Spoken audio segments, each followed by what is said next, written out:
As palavras de Daniel ficaram gravadas na minha mente como ferro em brasa.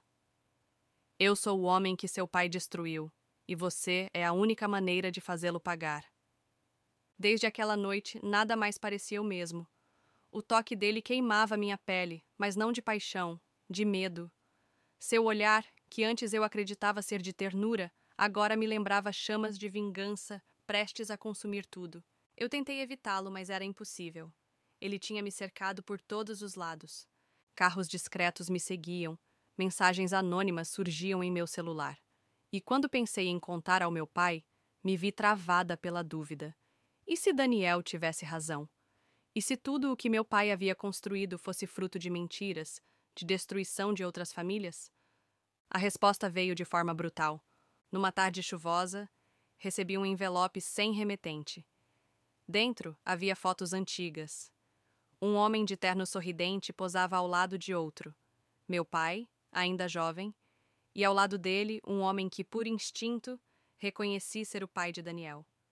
As primeiras imagens pareciam de uma amizade genuína, mas as seguintes mostravam uma ruína, empresas fechadas, protestos, notícias de jornais sobre falência. A última foto me fez perder o ar. Era uma imagem borrada, mas mostrava o corpo de um homem sendo retirado de uma ambulância. O nome no canto da foto confirmava minhas suspeitas. Senhor, Han Presley. Meu coração se apertou. Presley. O sobrenome soava familiar não apenas por histórias do meu pai, mas também pela lembrança distante de uma música que minha mãe costumava ouvir de madrugada. Elvis Presley. Ela dizia que aquele cantor a fazia lembrar de um grande amigo do passado. Naquele instante, compreendi. O pai de Daniel tinha uma ligação direta, quase simbólica, com aquele nome imortalizado na música. Era como se o destino tivesse deixado marcas que nunca poderiam ser apagadas. Naquela noite, Daniel apareceu em minha casa. Eu queria gritar, trancá-lo do lado de fora, mas quando abri a porta e o vi encharcado de chuva, com os olhos vermelhos de dor, minha voz falhou. Você viu, não é? Perguntou ele sem rodeios. Eu não respondi, mas meu silêncio bastou. Ele entrou, largou o casaco molhado no chão e veio até mim. Seus olhos me queimavam. Agora você entende por que não posso parar. O que seu pai fez destruiu não apenas minha família, mas a minha infância, a minha alma. Eu tentei controlar minha voz, mas saiu em um sussurro trêmulo. Então, todo esse tempo, você só esteve comigo para me usar? Ele ficou em silêncio. O silêncio mais cruel que já ouvi. Não havia negação, nem afirmação. Apenas a certeza de que eu era a ponte para a ruína que ele planejava. Os dias seguintes se tornaram um tormento. Daniel ora se mostrava frio e calculista, como se me visse apenas como peça de xadrez em sua vingança. Ora se rendia a momentos de fraqueza, onde me abraçava com desespero, como se eu fosse a única capaz de salvar o pouco de humanidade que ainda restava dentro dele. Eu estava despedaçada. E no fundo, um medo ainda maior começou a crescer. Até onde ele iria para cumprir sua vingança?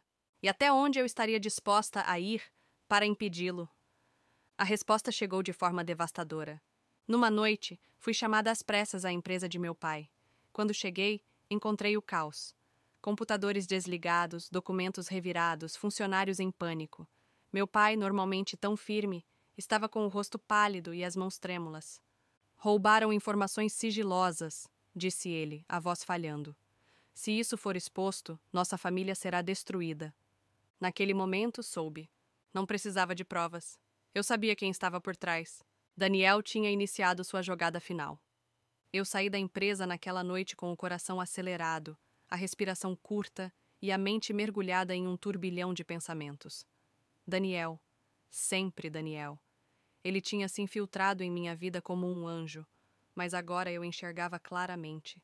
Era um carrasco silencioso, esperando o momento certo para dar o golpe final. No carro, meu telefone vibrou. Uma mensagem sem nome, apenas um número oculto. Se você quer impedir que tudo acabe, encontre-me onde tudo começou. Meus dedos tremeram. Eu sabia exatamente onde era.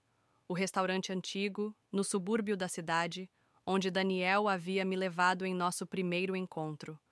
Um lugar simples, com música suave tocando em segundo plano, Lembro que naquela noite uma canção antiga de Elvis Presley embalava nossa conversa, e Daniel, quase sorrindo, disse que seu pai costumava cantarolar aquele refrão sempre que acreditava que algo bom ainda podia acontecer. O mesmo restaurante, o mesmo fantasma do passado.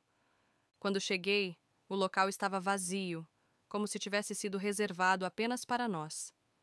Daniel estava ali, de costas para mim, olhando para a janela encharcada de chuva. A lâmpada amarelada iluminava seu rosto cansado, marcado por olheiras profundas. Você veio, disse ele, sem se virar. Eu saí da empresa naquela noite com o coração acelerado, a respiração curta e a mente mergulhada em um turbilhão de pensamentos. Daniel, sempre Daniel. Ele tinha se infiltrado em minha vida como um anjo, mas agora eu enxergava claramente. Era um carrasco silencioso, esperando o momento certo para dar o golpe final. No carro, meu telefone vibrou. Uma mensagem sem nome, apenas um número oculto. Se você quer impedir que tudo acabe, encontre-me onde tudo começou. Meus dedos tremeram. Eu sabia exatamente onde era. O restaurante antigo, no subúrbio da cidade, onde Daniel havia me levado em nosso primeiro encontro. Um lugar simples, com música suave tocando em segundo plano. Lembro que naquela noite, uma canção antiga de Elvis Presley embalava nossa conversa, e Daniel, quase sorrindo, disse que seu pai costumava cantarolar aquele refrão sempre que acreditava que algo bom ainda podia acontecer. O mesmo restaurante, o mesmo fantasma do passado. Quando cheguei, o local estava vazio, como se tivesse sido reservado apenas para nós. Daniel estava ali, de costas para mim, olhando para a janela encharcada de chuva. A lâmpada amarelada iluminava seu rosto cansado, marcado por olheiras profundas. Você veio, disse ele sem se virar. Como eu não viria? Você roubou documentos da empresa do meu pai. Minha voz falhou, mas ainda assim ecoou no salão vazio. Ele se virou lentamente. Seus olhos não tinham a mesma fúria de antes, estavam cheios de algo que me confundia. Dor, arrependimento e amor? Eu não roubei nada para enriquecer, respondeu a voz firme. Eu roubei para expor a verdade. Seu pai destruiu a vida do meu pai, que acreditava nele como a um irmão. Você viu as fotos, você sabe que não é mentira. Engoli em seco. Mesmo que seja verdade, você me usou. Você olhou nos meus olhos, me beijou, me fez acreditar que havia amor, quando na verdade só havia vingança. Daniel avançou um passo, e eu dei 2 para trás. Ele parou, respirando fundo. Você acha que foi só vingança? Acha que eu conseguiria suportar olhar para você todos os dias, se não houvesse nada além de ódio? Sua voz tremeu. Eu lutei contra isso. Lutei para não sentir nada. Mas você se tornou a única parte verdadeira de toda essa mentira. Meus olhos se encheram de lágrimas. Então por que destruir minha família? Por que destruir a mim? Ele fechou os olhos, como se cada palavra que eu dizia fosse uma faca em seu peito. Porque a dor é maior que eu. Porque toda vez que lembro da morte do meu pai, do sorriso dele se apagando, da ruína que seu pai trouxe, eu sinto que preciso fazer justiça. O silêncio pairou, pesado, até que um som metálico me fez estremecer. Meu celular vibrou com uma ligação. Era meu pai. Hesitei, mas atendi. Filha! A voz dele estava rouca, quase quebrada. Você está com ele, não está? Olhei para Daniel, que desviou o olhar. Pai, eu sabia que esse dia chegaria. Continuou meu pai, sem esperar resposta. Mas preciso que você entenda. Eu fiz o que fiz para salvar nossa família. Eu não podia perder tudo, mesmo que isso significasse tirar de outro homem. Senti minhas pernas fraquejarem. Meu pai não negava. Ele não desmentia. Ele apenas confessava, como quem carrega um peso insuportável. Daniel tirou algo do bolso e colocou em cima da mesa. Um pendrive. Aqui está toda a verdade. Todas as provas, todos os contratos, todas as manipulações. Eu posso expor tudo, ou posso deixar isso morrer comigo. Depende de você. Meu coração parou. Era como se o mundo estivesse suspenso em uma única decisão. De um lado, meu pai, a quem eu devia lealdade e amor. Do outro, Daniel, o homem que havia me enganado, mas que de forma torta e dolorosa também me amava. Meus dedos tremiam quando toquei o pendrive. O peso dele parecia o peso do meu próprio destino. Naquele momento, o som distante de uma música começou a ecoar pelo restaurante. Uma jukebox antiga havia sido ligada, soando suave e melancólica. Era Elvis Presley, cantando uma de suas baladas mais conhecidas.